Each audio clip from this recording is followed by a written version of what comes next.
As we look to the future, we've saved one of the most powerful sessions for the last of our program.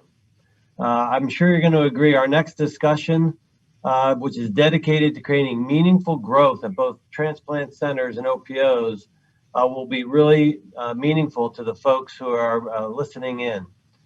Similar to the prior sessions, we have three speakers who are going to be with us this afternoon. Each are going to take about 12 minutes to present, and then they're all going to join us together for a panel discussion and question and answers from all of you. So without further ado, I'd like to introduce our three speakers for this session. First, it will be Dr. John Hunley. John has practiced liver, kidney, and pancreas transplant surgery since 2008 in various leadership roles. He currently practices at Piedmont Hospital in Atlanta and was named Surgical Director for Kidney and Pancreas Transplantation in 2017.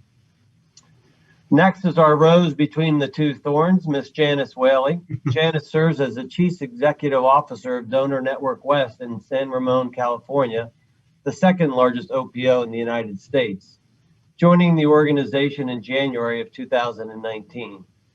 4 months after her arrival, the organization moved well above the national average in recovery metrics. And finally, our last speaker of the day is Dr. Adair Moss. Dr. Moss is an associate professor of surgery in the Mayo Clinic College of Medicine and Science. He joined Mayo Clinic in Phoenix, Arizona in 1999 in the Department of Surgery and is currently the chair for the Division of Transplant Surgery. In addition to Dr. Moss's 121 peer-reviewed publications, he also has many abstracts and several book chapters to his credit. I think you all agree that we have three expert panelists, and I'd like to first welcome Dr. Hunley to the stage. Dr. Hunley? Thanks, Rick. I'm really excited to get to talk about this. I'm not an academician. Piedmont Transplant's a non-academic center, so I don't do a lot of talking, but one thing I love to talk about is just growing a program. So excited to do that. Next slide. In 2017, well, this is actually our whole last 10 years at Piedmont Transplant Institute, including liver. Had a lot of growth. Back in 2014 through 2017, we had a lot of liver growth. Kidney was kind of stagnant. And Dr. Moss is going to talk about liver growth later. I'm going to focus on what we've done with our kidney transplant program. And I wanted to just start with this slide just to give a little credibility that we've really increased our kidney transplantation numbers a lot, and we're going to go through kind of how we did that. So next slide. So I want to talk about five guiding principles that really formed kind of every decision that we've made along the way over the last few years. Christina Klein, who's the medical director for our program, and I have became the directors back in late 2017. We'd both been at Piedmont for a while, and these are the things that we really focused on to help grow our program. So next slide. So the first principle was that we will care as much about the people falling off of our list as we care about the people that we transplant. Next slide. What I mean by that is that most of us just focus on who we transplanted. And this was a piece of outreach material we used from the SRTR report back in 2017 to show how great we were. We always talked about how great our outcomes were. According to this, there was only one kidney transplant program in the country that was both bigger than and better than us in terms of graft failure. And we would wear ourselves out, patting ourselves on the back about how good we were doing. Next slide. But really, we weren't doing very well at all. We were looking only at the top of the iceberg, the patients we transplanted. We weren't paying attention to the people that were falling off of our list.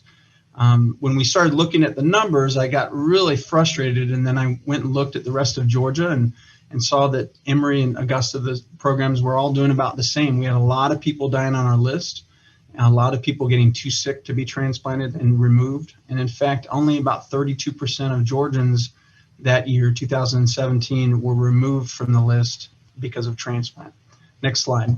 So we knew we needed to do something big, and really principle one, which is that we need to worry about the people falling off the list as much as the people we transplant. That really drove all of the change, and all these other principles are based on that first one.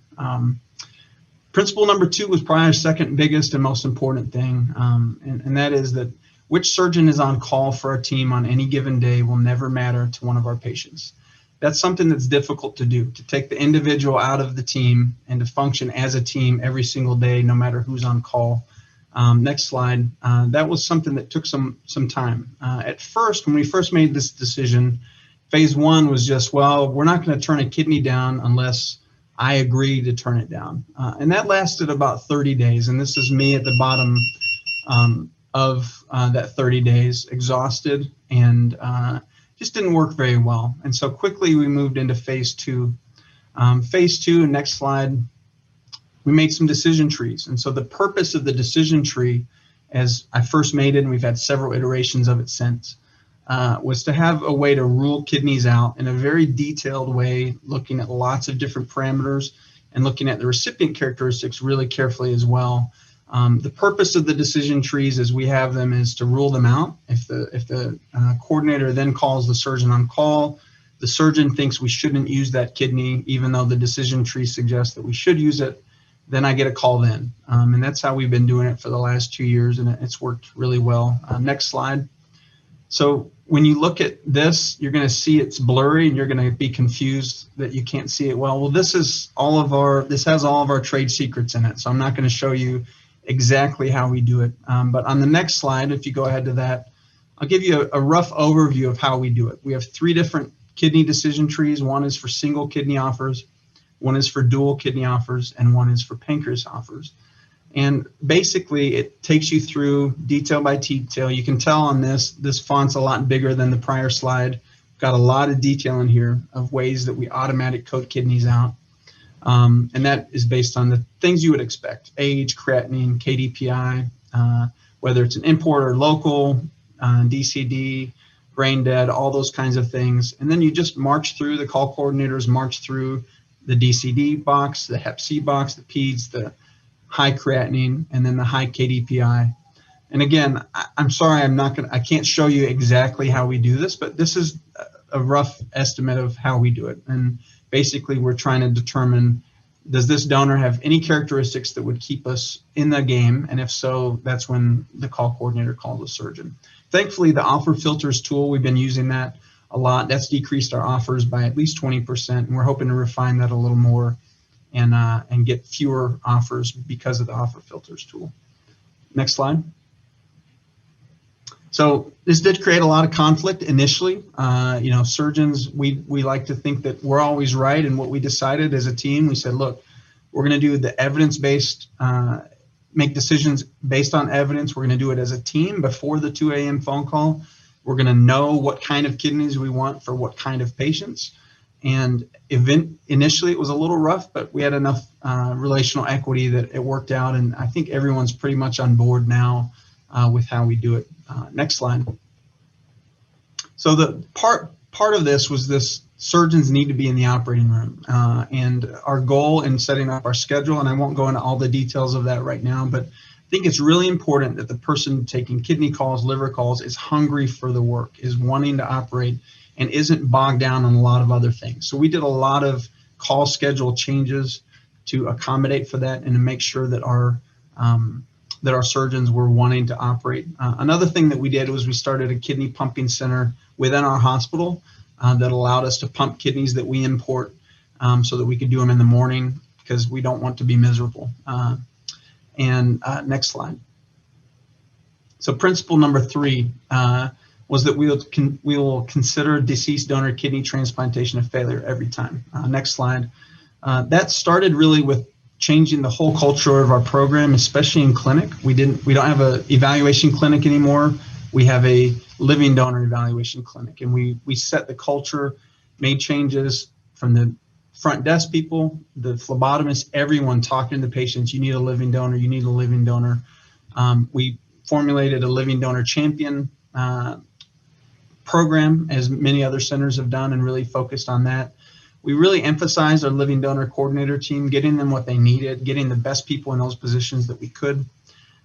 We also really looked closely at kidney donors that we were turning down, kidney donors that were trying to donate to their loved one, to their spouse, to their children, and we were turning them down because of a 2-millimeter kidney in their stone, on one of their stones in one of their kidneys, or their BMI was a little above criteria. And we started realizing that Altruistic donors we should treat one way. First degree relatives we should treat a different way, and we should not be so strict on that. And then the last thing we did, and if you can take me to the next slide, I think it shows it. Actually, it doesn't, but we talk about mortality with every single patient in clinic. We say, this is how likely you are to die if you don't get a transplant. This is how long you have to wait currently based on your blood type and your dialysis time. And this is how long you would live if you got a living donor kidney transplant right now. And we talk about that with every patient. And as you can see, in 2017, we did 56 living donor kidney transplants. By 2019, we had almost doubled that up to 110 living donor transplants. And that was mostly just changing the culture of our discussions with the patients. 2020 has been rough for all of us with COVID. People just don't want to donate, understandably, during this pandemic. We're hoping that once that's over, we'll be back to where we were. Next slide. So principle number 4, what is best for the patient in front of us will be more important than our program's SRTR data report. Go to the next slide. An example of this is a surgically damaged kidney. I took one a couple months ago from across the country. We were sequence number 3000, and it had been turned down by all these other centers. The KDPI was 8. But it came up for anybody I wanted. I found a lady that was 70, had very little chance of surviving on dialysis for 6 years, which is what she was looking at. And so we had to think, this is what's best for her. It might not be what's best for our program because this is not the same risk as a typical KDPI of 8. But that's the kind of decisions you have to make to do what's best for your patients. This whole slide just has, I could talk for 20 minutes on each of these bullet points, but basically we did a lot of different things to strategically try and get as many people transplanted as we could. The first thing, list diving, just means we used to turn a kidney down. If we got the offer, we'd just turn it down for the person that it came up for and kind of the whole list. And not every time, but a lot of times. A lot of times now we'll be diving down, the whole region has turned it down, or the whole DSA, and we'll dive down to the bottom of our list. I'm not going to read through all of these, but there are a lot of different, every little change that we made added 5 or 6 extra kidneys, 10 to 12 extra kidneys, and it all tallied up by the end. Next slide. So one thing that we really focused on in this past year was kidney and pancreas and KP transplants. We were typically doing 3 to 5 a year. In 2018, we made our first big push to try and do more transplants. We did 16. And then last year was a little slower. This year, and basically it was slower because our list was gone. This year we really emphasized, let's try and get as many diabetic patients off the kidney alone list onto the KP list and see how many we can transplant. Last night we just did our 23rd pancreas transplant of the year. So we're really proud of that. Next slide. All those changes led up to a huge jump in 2018 and then steadily increasing since then. COVID hurt us this year, or else we'd be up closer to 200, but we're really heading in the right direction. I still feel like we have a long way to go, but heading in the right direction. Next slide. All right, principle number 5, and I've got 45 seconds, so I'm going to go through these last two, or this last one quickly. No more wasting time. Next slide. Adam Bingaman came to us and talked from San Antonio, and he said, you know, John, if the last page of the book doesn't say, and then they got a transplant, then don't, you're done with the book. Like, stop wasting your coordinator's time, stop lying to the patients and giving them false hope if you know they're not going to be able to get a transplant. And so we really took out a lot of the fat, a lot of the things we were doing that just made no sense, getting studies on people every single year when we knew they wouldn't be transplanted for 7 years. We really cut out a lot of that, and that allowed us to focus on the people that we knew were at the top of the list and that we could get transplanted and keeping them active. Next slide. So you can skip this one. Next slide. And I think I have one more slide after that. We'll skip to that. I'm 12 seconds past. So this is all in all, this is what happened to our kidney and pancreas transplant program. This is my last slide. We had a big jump again this year. If not for March and April, we would have exceeded 300. And we're hoping that we can continue to improve. I still feel like we have a long way to go. We've learned from people like Dr. Moss and the Arizona group on pushing the envelope on a lot of things. So thank you for your time. Janice, I stole one of your minutes. I'm sorry about that. You're next.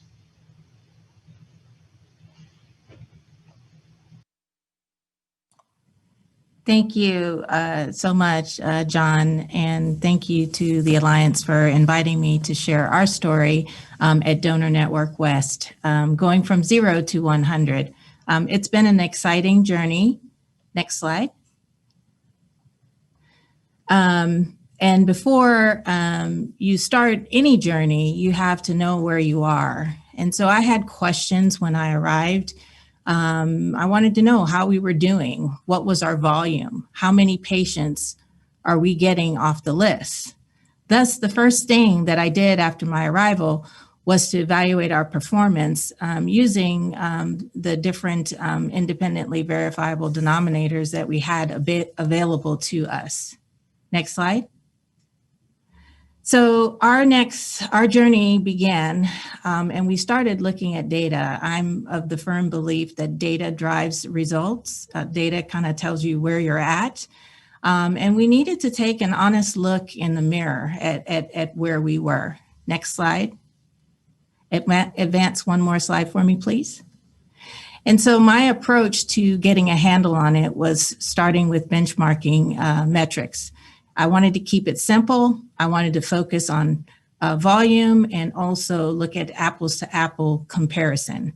We routinely had Donor Network West volume available to review, but the organization had never really benchmarked themselves against other OPOs in the country. And so when I came on board, I wanted to make sure that we compared ourselves to other OPOs too as well. Could you back up one slide, please? And so this was a sobering look in the mirror. As we reviewed 2018, we realized that we were in the third quartile for donors per total deaths. We were in the third quartile, number 35 in organs transplanted. And we were in the bottom of the batch at 49 when it came to DCD donors. Next slide, please. Next slide. And so just to give you a little bit of information about size and population so that my story I'm connecting some dots here. We rank number 2 in the nation amongst OPOs with regards to our population size. We're right underneath Los Angeles to your left. And as you can see to your far right, Hawaii has the lowest population. Next slide, please. And in total deaths, we are number 6. Again, Los Angeles is at my far left, and then to the far right is Hawaii. Next slide. And so when you visualize this, when you compare it to all of the other OPOs, as you can see, we were in the third quartile, as I mentioned earlier, to my right, below the national average, which is the striped red bar in the middle. And then Philadelphia, I chose as our benchmark buddy due to its high volume, high performance, and consistently producing the most donors and the most organs in the nation today. I also chose it because of size. It's one of the larger OPOs in the nation, and the only size producing the kind of sheer volume results. And so I thought it was very important that we paired ourselves with an OPO that was a high performer so that we had a goal to reach. Next slide. And so I mentioned earlier, organ donors, the DCD donors, we were in the bottom. The highest we had ever done was 43, I believe. That was the year that we did 43 DCD donors. And as you can see, well below the national average. Next slide. So it was obvious that we had work to do. Next slide.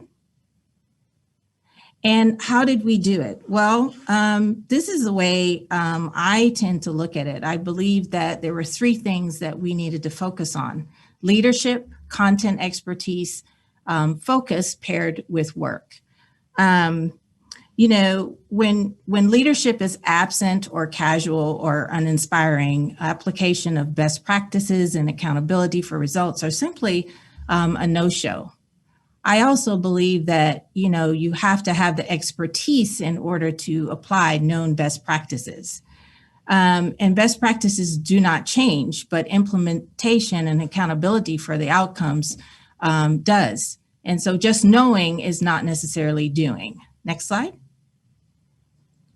So I'll begin with leadership. Next slide. So one of the things that was important to me was that we started focusing on the main thing and keeping the main thing the main thing. You know, aligning ourselves with mission, and then stop chasing shiny objects. Every time there would be a change in something, the next best shiny thing was something that we were adopting.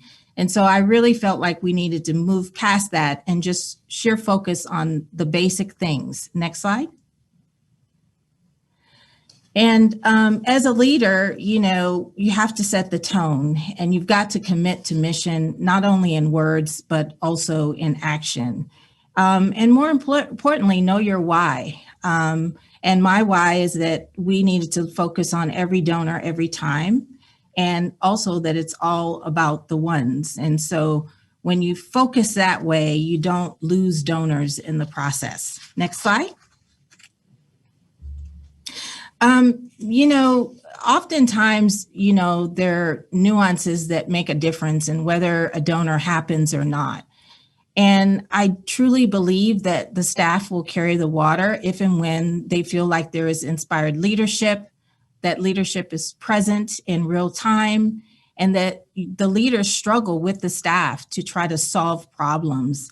And then also having courageous leadership when, and we've experienced this during the pandemic when, you know, all of a sudden we had hospitals calling us, telling us, well, we're not going to call you right now because of the pandemic. And we're like, well, there's people still waiting, and here's what we think we can do to help you, but we still need to be able to evaluate donors. Next slide.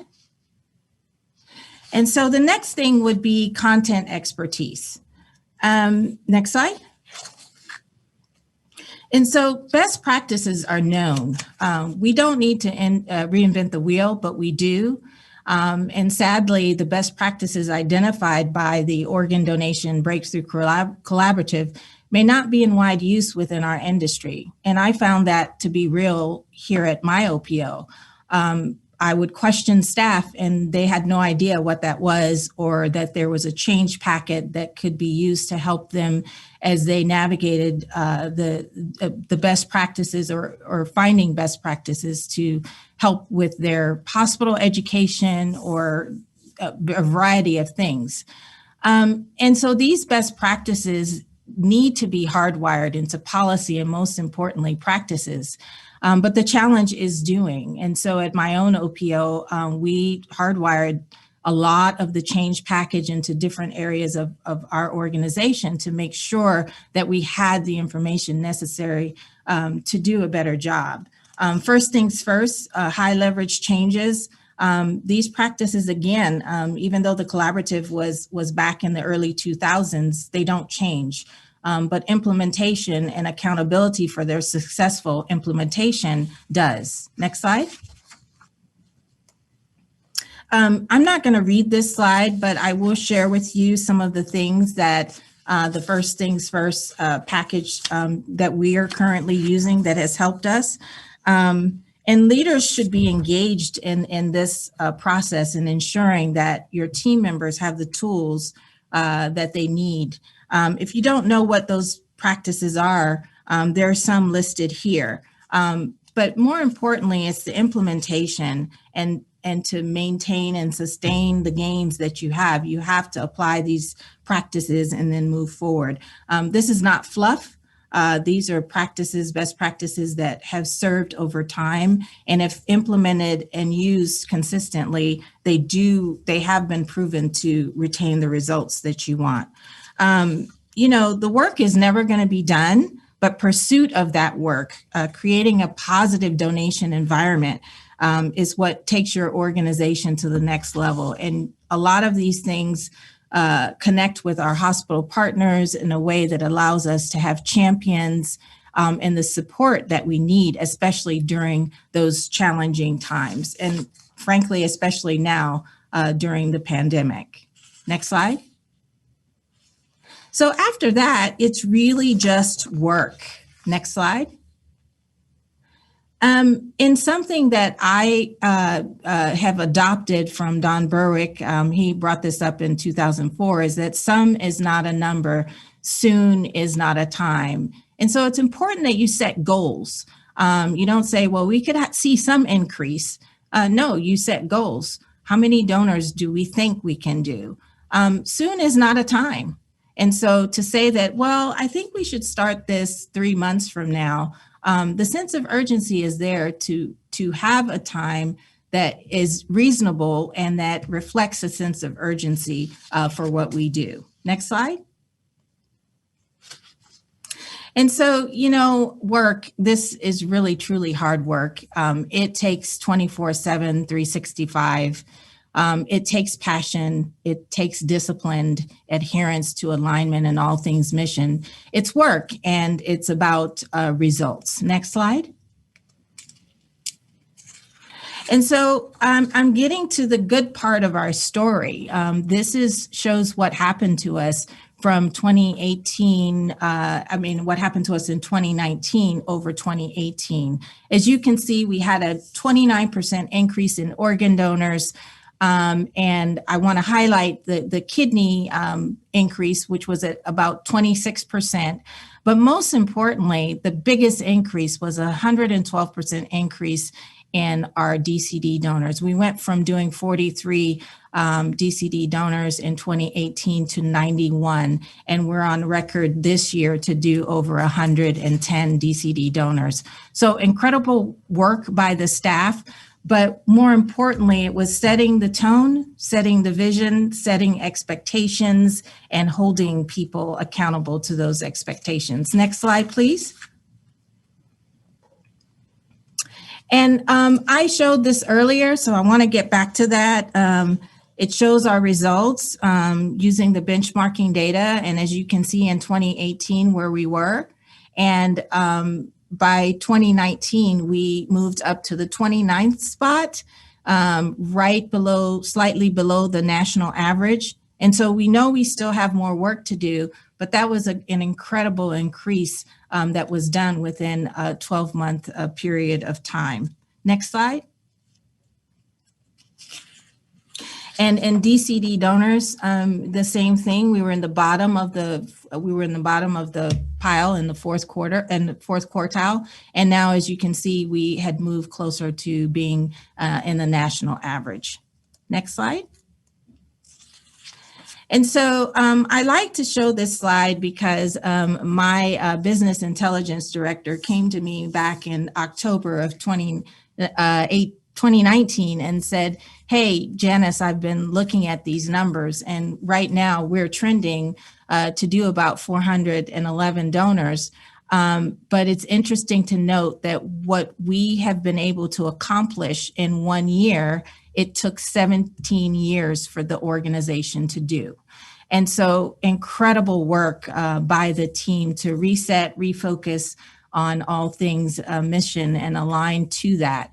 And so as you can see, we projected 411 and it actually happened.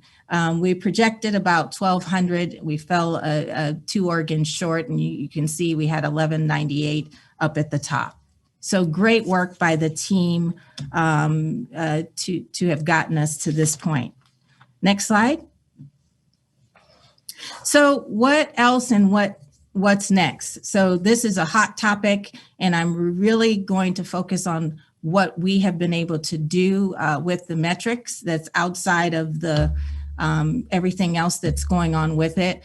You all are familiar with the public comment, the executive order, but it's just to say that we identified that what we felt the interpretation was that volume now matters more than anything. And a lot of the relative rates that we used to use were not going to be a part of the performance metric. And also which we well knew we were going to be able to use an independently verifiable denominator, and that there would be clarity and focus comparing apples to apples when we looked at our metrics. Next slide. This is the definition for the proposed metric. Next slide. And what we did is we took the information that we were able to gather from this, looked at our population, and created a ribbon to really see where we were. And so as you can see, the highlighted yellow bar, CMS proposed denominator, says that we have about 8,700 inpatient deaths. Next slide. And if you recall earlier, we looked at rankings. And so we moved down to number 8 and rankings on inpatient deaths with this new proposed denominator. Next slide. So we pivoted because obviously we don't have an answer yet, with regards to what the final rule is going to be. But I really asked my team to focus on what are some things we can do to use with the current information that we do have. And so we use it for benchmarking purposes. We use it to identify our gaps. We also are using it to determine how we can get to where we want to be as an organization. And it's one of many different metrics that we look at. And we've found that we've been consistently, everything is still consistent with regards to ranking, even when we use those other metrics. Next slide. And so this is just showing benchmarking by the proposed metric for 2019. So as you can see, in 2018 and 2017, we were in the third quartile. And then as you can see, we moved in 2019 to above the national average, slightly maybe close in the second quartile, not in the top quartile yet in the country. And you see our buddy, Philadelphia, up there, number 2 in the country on this particular slide. And then number 1, but number 2 in terms of this particular slide.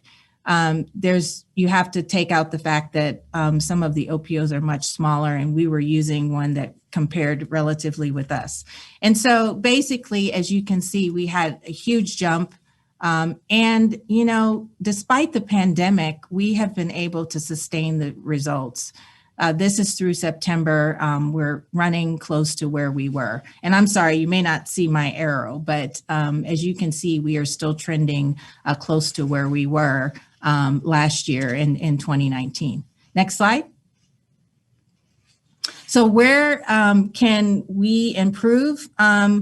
We were curious about the disparity in our numbers, which is in the small yellow box, versus CMS's number. And we know that all of those deaths are not necessarily going to be potential organ donors. And we understand that. But we wanted to make sure that we were not missing anything in particular. And it was very interesting as we delved deeper into the data that we did find some gaps. Next slide. And so we identified that we had work to do on our referral side on making sure that we were not missing referrals, or that some referrals were not being called into us, and how we were going to approach different hospitals that had those different challenges. We also wanted to know what our path was forward. What were some of the goals? What were going to be the milestones? So the first thing was we knew that we had to sustain our 29 gains. We wanted to reach the top quartile. We wanted to reach the gold standard. And obviously, we wanted to reach our buddy, Philadelphia.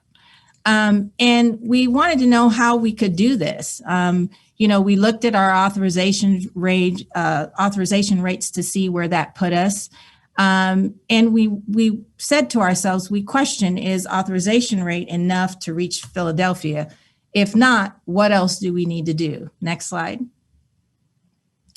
And so we also looked at, okay, so if we sustain the gains and we reach the top quartile, here where the numbers come in, what more do we have to do? So right now, in order for us to reach the top quartile, we need to do an additional 24 more donors. In order to reach the gold standard, we have to do an additional 111 donors. And then in order to reach Philadelphia, we need to do 181 donors. Tall orders, but exciting because we knew of things that we needed to do to get better. Next slide. And so we finally, in conclusion, I want to say that, you know, reaching this milestone can really only be achieved by closing the gaps. And the moral of this story is solely increasing authorization rate obviously is not what is going to get us there. But closing the gaps on different areas in our organization will do that. Next slide. And so finally, I'd like to say that, you know, dramatically increasing referrals from hospitals, improving our authorization rate, and continuing to work hard on our DCD program that we have are some of the things that we can do in closing the gap. And then we also wanted to have a culture change within our organization, open our minds, accountability for results, higher expectation, you know, competence and passion, inspiring champions, working with our hospitals, telling stories, being consistent, engaging in tension, which is not very comfortable, but making sure that there are times when the difficult conversations have to happen, and we wanted to make sure that we were present for those. And then finally, building teams that understood the mission that we had to achieve and that wanted to work. And I have to say, I have a very resilient team. They work hard, and it's amazing what they've been able to do the last 2 years of me being here. Next slide, please. And that is the end of my presentation. And I thank you all for your time. And I'm sorry, I think I went over a little bit. And I will hand the mic over to Dr. Moss. Thank you, Janice.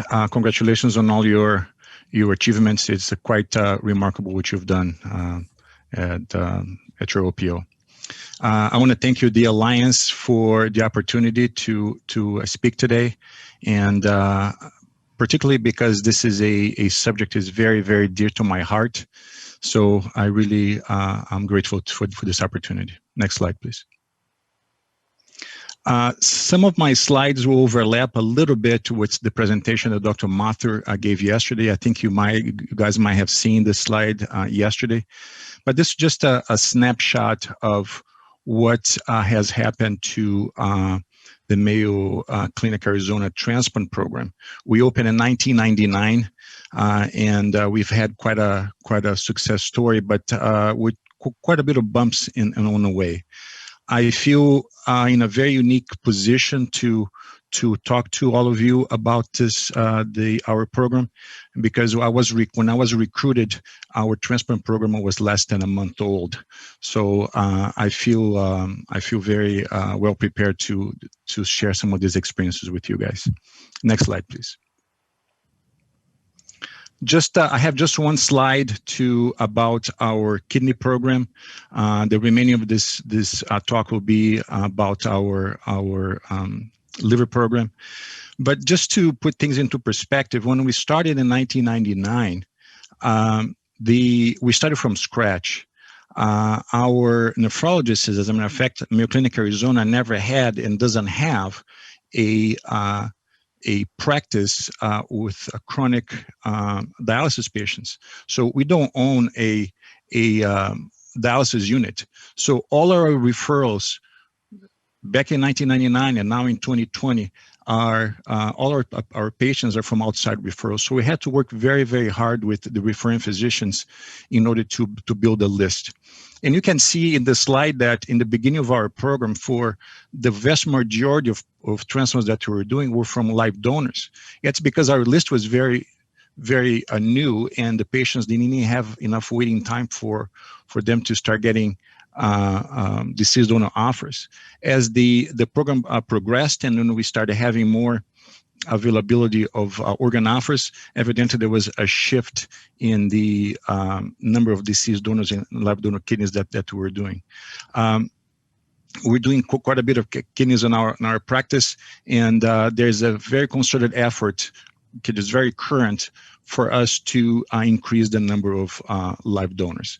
We're just now reaching numbers that we used to, just because of a sheer lack of surgeons and resources. But now our main focus is to sort of beef up our kidney program. Next slide, please. This is a snapshot of our what happened to our liver program. Next slide. It's very clear that after this initial growth that we had from once we opened until something like 2005, we kind of reached a plateau. And if you guys can notice that the number of deceased donors that we're doing was actually very, very modest, and there was not a whole lot of growth in that number. And it's very clear by this slide also that the effort that was being placed to increase the number of transplants was mostly done by trying to increase the number of living donor liver transplants. And that's understandable, because you have to imagine that this was back in the early 2000s. We in Region 5 competing with massive programs in California, and you essentially didn't have much access to the deceased donors. So we had sort of we made the conscious decision to focus on the program growth in the living donor liver transplant arena. The problem, however, was that in 2013, there was a changing leadership. And with the changing leadership, we had to sort of reinvent ourselves. And next slide, please. And we had to make a decision in terms of what are we going to do? Sort of the technology for the living donor program was sort of leaving, and we either had to recreate what we had, or we had to think of something completely different to keep the program afloat and to decrease the number of wait list deaths. So this is what we decided to do. Next slide, please. So we evidently had to change our organs acceptance criteria, and we'll talk a little bit about it.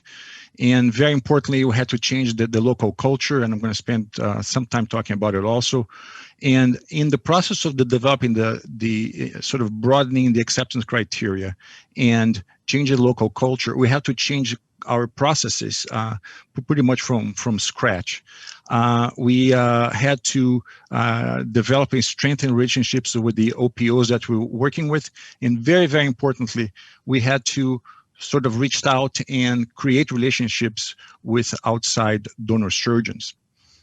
Something that we also did was we started looking at what other transplant programs we were doing they were making them successful. We reached out to several of our colleagues. We invite people to come to Mayo, Arizona to give us talks and to pick their brains and see what would be the best approach for us to sort of, again, reinvent ourselves and put the program in a different direction. Next slide, please.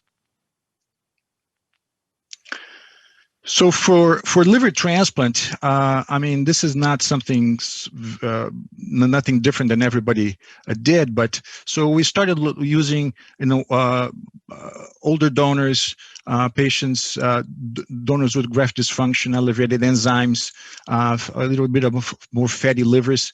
DCDs donors are something that we, as you saw in the initial slide, we had done just like a handful of the DCDs up to that point, and we were just accepting DCDs that were in state. So we made a conscious decision to start broadening from DCDs from surrounding states, and then a little bit farther and farther, and then accepting DCDs that we were not even procuring. So that has been very successful for the growth of our program.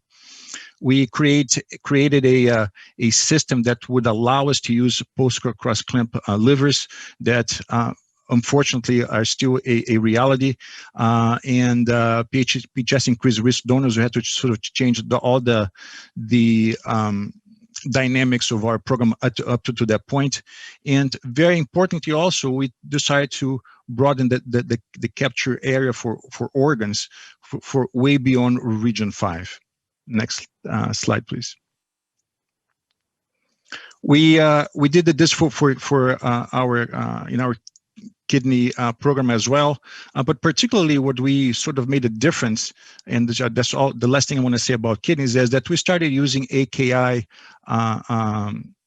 donor kidneys, donors on renal replacement therapy, AKI kidneys with high KDPI, and even DCDs with acute kidney injury. Of course, we didn't do this in a vacuum. This was in a very sort of a stepwise fashion that we were able to learn from our mistakes and try to keep sort of pushing the envelope as we went. Next slide, please. And then there's the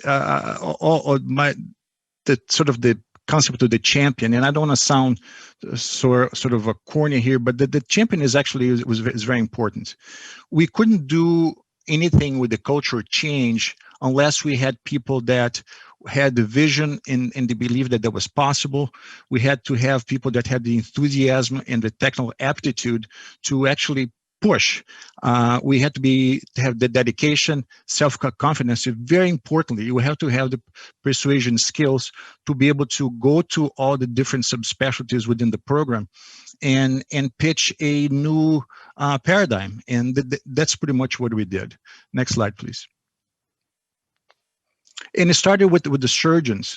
There were some sort of a change in how much of complications we would accept, how we would handle ourselves in getting out of our comfort zone, having more intraoperative ischemia reperfusion problems and more problems with blood utilization, that sort of stuff. So we were not used to that in the beginning. So we had sort of sit down and say, how much are we going to do and how are we going to support each other?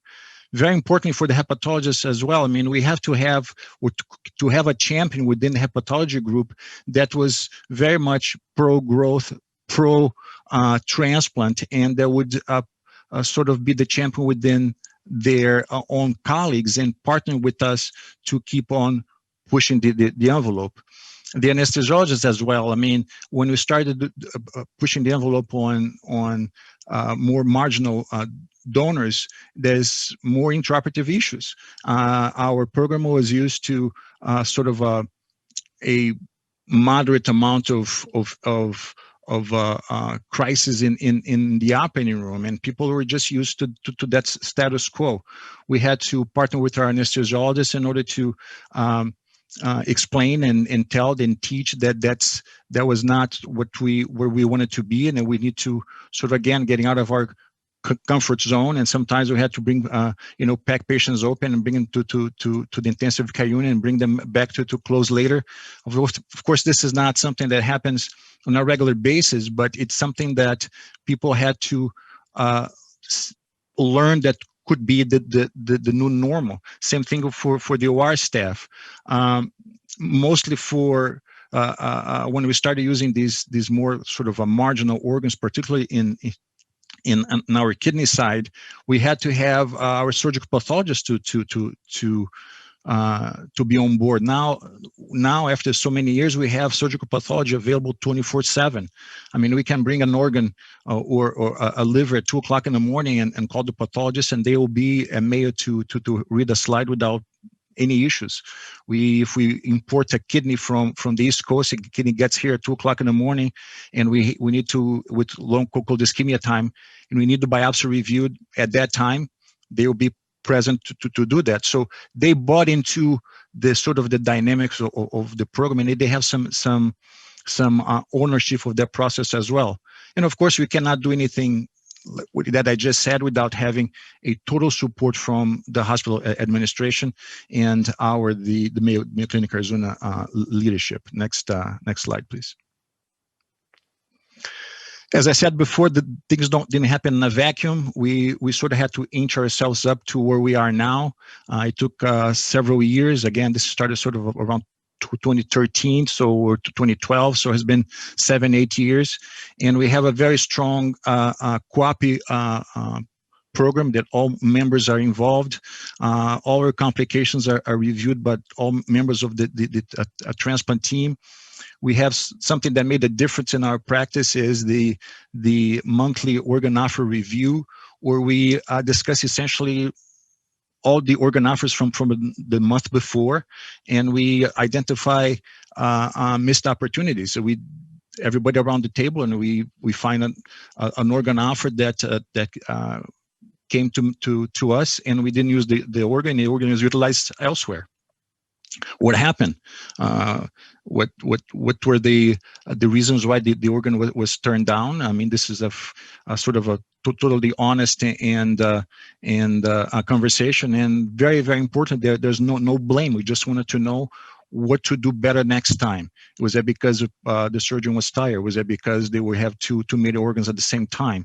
Is that because anesthesia wasn't available? Of course, that never happens, but we just wanted to know what can we do better next time. So it has been very, very helpful. We do that for all organs, and we have our nephrologists and hepatologists are very engaged, and they also participate in these conferences. Next slide, please. Also very importantly, we felt that we had to sort of get out of the castle and go more to the field and re-engage with the OPOs that already had engagement, and create new relationships, OPOs that could partner with us to provide us with organs that sometimes were turned down locally.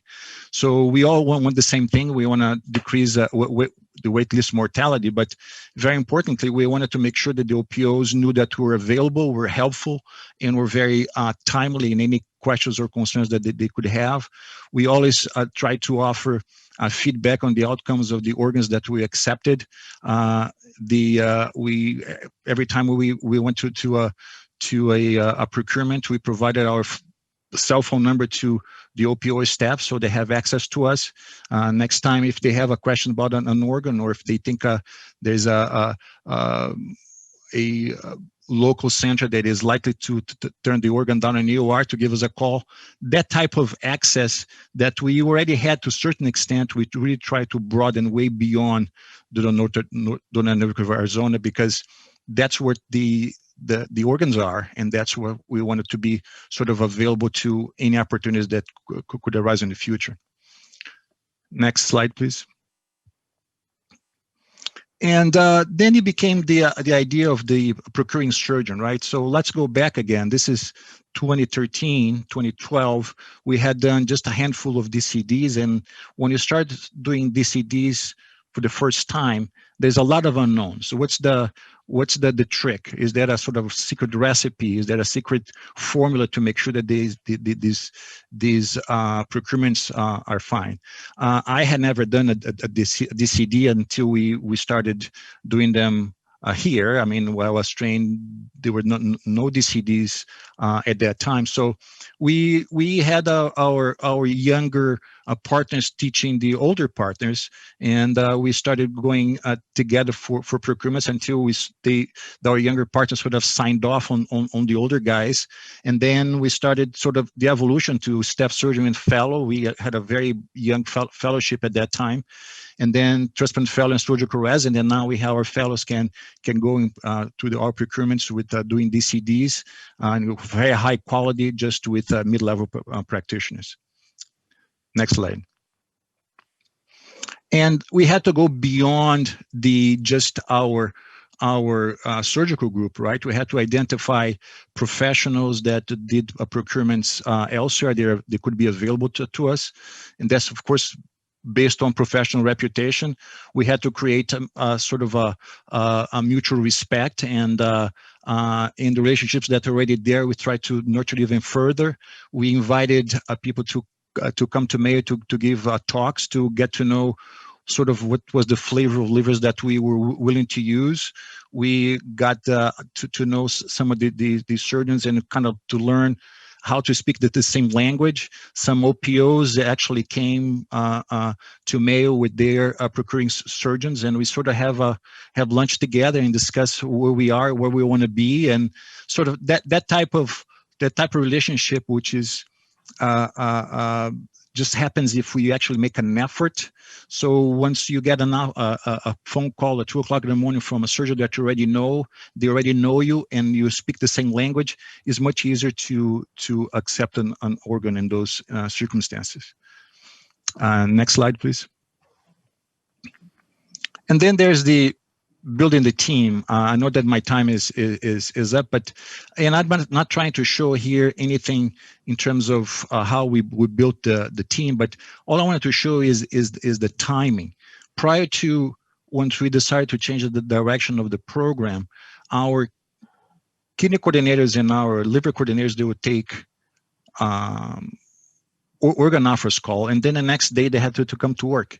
And as the volume increased, we changed the way we're doing things, and we built over the years a team of organ procurement coordinators. And you can see it took quite a while. It was filled with some bumps in the road. In those two black dots there, we contracted with the transplant coordinators of America, and it was for a while because we didn't have any coverage. I remember sometimes the surgeons had to take organ offer calls, so I'm the coordinator and my partner is the surgeon, and I'm taking the calls like I'm a coordinator.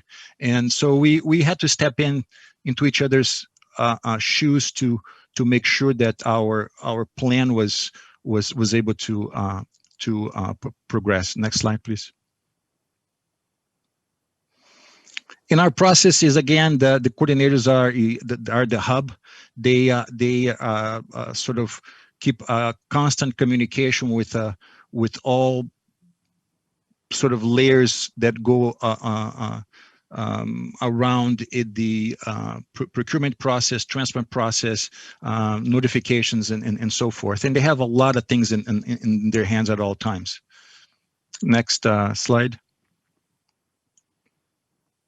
Particularly in terms of logistics, flight arrangements, biopsies, what time the organs are going to come to Arizona, what time the slides need to be in the operating room, call the OR control desk. So all that kind of stuff is arranged by our coordinators. They are on call 24/7, and they are a key part of what we do, and we could not possibly do what we do without them. Next slide, please. It's a long list of things that they do. Of course, this is not the point to discuss all here. So next slide. Next, please. So when you have all this in place and you can change the behavior of the program itself, or the people in the program, then you start noticing that the program behavior is reflected in SRTR. So I think some of you are already familiar with this. So we have a very aggressive offer acceptance rate. We have very aggressive utilization of PGS increased risk donors. Next slide. Same thing for DCD. We can do better on hepatitis C. Next slide. And we are very sort of, yes. Just another minute, please, and then we're going to bring the panel in for questions. Sure. I'm just finishing. So, and then, and we are very in tune to utilize organs that come from very, very far. Next slide. The outcomes, as you see, most of our livers are from our now local, and in spite of everything we do, we keep a very short cold ischemia time, and our hospital stay is just about 5 days for all these organs. Next slide.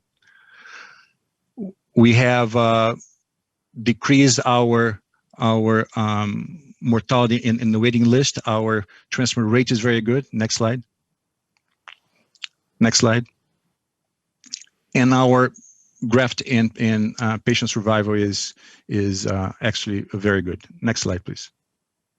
So this is actually the way I see what we do. There's everybody is part of the big picture. We do different things at different times to make sure that our patient gets to the finish line safely. Next slide. And I couldn't ask for better surgical partners that allows us to do all this in our program. Thank you for your attention.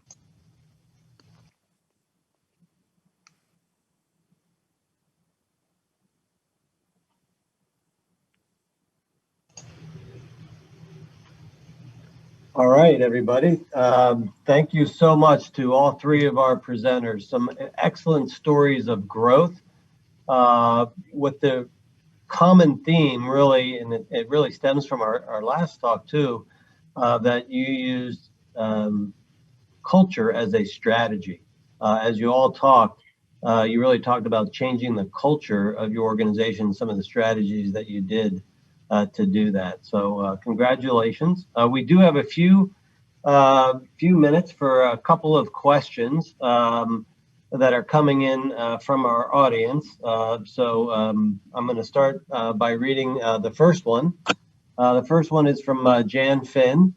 And this question is for Janice. Thank you for the great presentation. As you rapidly increase the organ donors and transplants, how did you adjust to the increased workload for your staff? And then part two of that question, Janice, is what were the 1 to 2 things beyond DCD that led to the gains?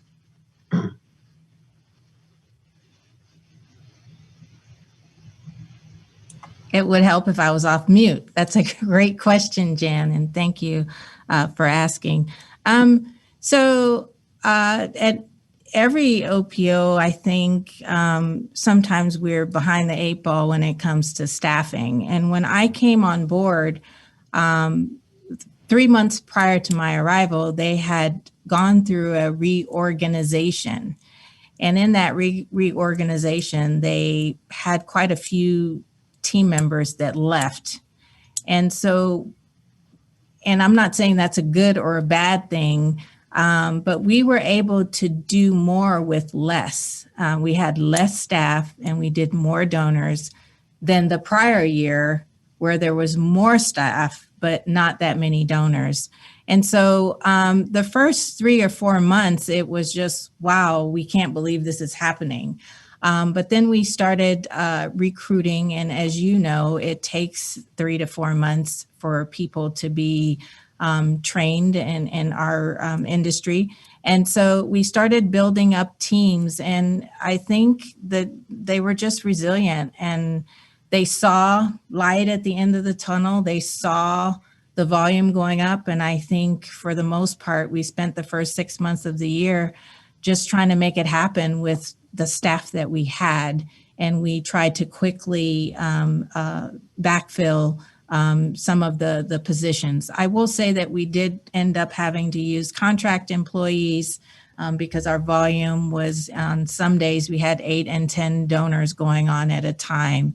And so from that experience for our 2020 budget, I was very focused on making sure that we had enough team members to do the work, knowing that we probably moving forward would have that many more cases, and that's about almost 100 cases more per year.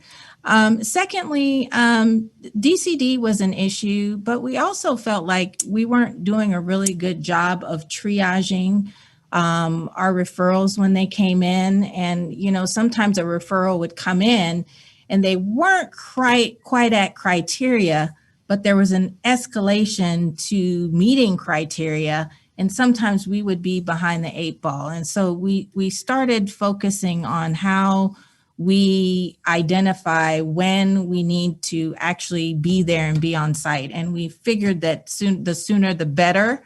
It wasn't that we were not going on site, but the way in which we had scheduled things, there was a lot of opportunity for missed referrals. And I think when I came in, the other thing was I said, you know, we have to capture every call. We have to make sure that every time the phone rings that we're prepared to go to the hospital and to triage and to stay connected so that the hospital knows we're interested. Generally, if the hospital doesn't think you're interested, nothing happens. And so I think we closed some of those gaps, and we still have a lot of work to do. But that was one of the areas. And then working with our physicians in some of our hospitals on declaration on both sides, there were quite a few cases that we missed because of challenges in those areas. So I think that's basically the 3 or 4 things that we did to get an improvement. And here we are, so. Congratulations, Janice. This next question is for Dr. Hunley. You talked a little bit about list diving as one of the strategies of your 5 principles. What do you think from a UNOS or an organ system perspective that we can do to really better match organs with those types of recipients and do that more effectively and efficiently? Almost like I wrote this question myself. I didn't. I love this question. So it drives me nuts that when I'm offered a kidney from a whole region that's turned the kidney down, and I list dive and I find that 70-year-old that's going to die on the list, or that 68-year-old diabetic that's going to die on the list, and I use that kidney that has a KDPI of 28, but there's some problem with it. It drives me crazy that UNOS SRTR, that there's not an exception. Like at some point, beyond sequence number 1,000, you've got to just say, listen, if someone will take this kidney, if there's a negative outcome, we're not going to charge you for it, or something like that. There's a positive outcome, you get benefit, then programs will be able to say, make the right decision for that patient instead of making the decision for their program. I think that it's really hard, and we're just starting to do it really, to make a decision for the patients all the time. You've got to think about your program in the back of your mind. And I really would love it if they could, you know, on the high sequences, there's no reason not to just say, okay, if you do well with this, it's a freebie. If you don't do well, we're not going to count it against you in a public way. Maybe keep track of it some other way. But I feel like that would be a game changer across the country if we could do that. Great. Thanks, Dr. Hunley. Next question is for Dr. Moss. Really great, incredible growth in DCD liver utilization. Is there anything special in terms of the organ preservation? Are you using TPA? And what proportion are coming from local versus the out of town as it relates to the DCD? No, there's no secret formula for it. Our approach is just try to minimize cold ischemia time as much as we can. So that's why the coordination of donor and recipients is very important. It used to be that we wouldn't start a transplant until the organs were in-house. Once we changed this whole paradigm, we use this FlightAware app, and so we know when the organs are going to arrive. We know how many minutes it's going to take for the courier from the airport to our hospital, and we time that for the patients to be brought to the operating room before the organ gets there, to be put under general anesthesia and start a hepatectomy. So as soon as the hepatectomy is done, the organs are sewn in. So this type of coordination, I think that's what really allows us to push the envelope with the DCDs. Most of our DCDs are actually from out of state. We've got DCDs from literally everywhere. That's fantastic. This question is really going to be for all 3 of you, and particularly and Janice in relation to your increasing DCD and doing that, knowing sometimes you need a transplant surgeon there to recover. It's easy to increase DCD, but really to get that partnership. And so from all your perspectives, as you continued to grow. How did you work on that OPO Transplant Center partnership in your journey from to being a high volume, high performance? So I'm going to have John Hunley start with that, and then we'll go to Janice, and Dr. Moss will have the final words for today. Yeah, I'm curious to see what Janice has to say. I think that one of the things with broadening allocation is that it does change the relationship with the OPO and the local transplant centers. We're not as reliant on each other. And you know, what we're committed to is just, hey, you're still our OPO. We want to help you in any way we can. I know a lot of OPOs have gone out and gotten their own procurement surgeons, but I really feel like as a transplant surgeon, it's our responsibility to do all the donors that need to be done in our area. I'll be interested to see what Janice thinks of that. We have had our challenges with that. Last year, I don't know what happened, but we had physicians that were able to recover for us. We do not have a full-time surgeon yet, but we did have some surgeons that we were able to utilize. Increasingly, as the amount of DCDs grow, it does become challenging. And so I was asked to co-chair the Organ Recovery Center Network, ORCN group, that was formed out of ASTS. Dr. Marwan Abujul is the current president. And what he has tasked us to do is to look at ways where on a national level, we can find a way to have an Uber list of surgeons in all areas that could potentially help us on these recoveries. And so we're working on it. We're trying to identify a way to have some standards. Obviously, we're moving in the direction where it's probably going to be most practical for us to be able to have someone locally recover versus people traveling back and forth. And so we are currently working on that project on finding a way, and then utilizing, there's a couple of groups. I know one in particular that has a team that's all they do. And so looking at how that's working and what the potential is for the country is something that we're looking at. I think it's going to continue to be a problem. We've just been fortunate.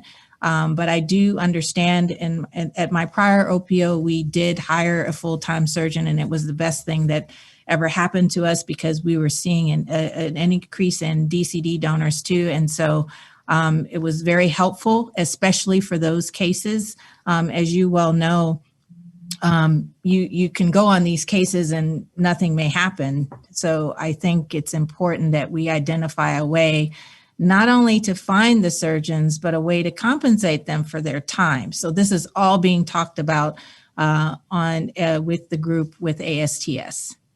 Great, thanks, Janice. And finally, Dr. Moss, the last words of the session. So I think we're very, very blessed here in Arizona. The Network of Arizona has a contract with a sort of different set of surgeons from in town, and they do sort of the procurements in Arizona if we're not available. We have a very good relationship with them. We've been practicing here for a long time. There's a lot of trust. There's a lot of familiarity with each other. We procure livers for them and vice versa. As far as going outside of our home here, we try to use our procuring team ourselves every time that there's a DCD. In the instances where we cannot get there on time or there's just too much transplant activity, there's a handful of surgeons that we trust to do DCDs, but that plenty of times, if there was not someone that we trusted and knew that could do a DCD to our sort of following our quality control, we just don't use the organ. So we try to we're very sticky about flying, and in spite of dry runs and everything, we try to go to all DCDs as much as we can ourselves. Great. Well, I wanted to thank all of our panelists. This was an awesome group of presenters, each bringing a different perspective, but yet having a lot of common themes in what we can all do to keep on growing donation for those patients who are waiting. So thank you, Janice. Thank you, Dr. Moss. Thank you, Dr. Hunley. We really appreciate all of your expertise. Thank you.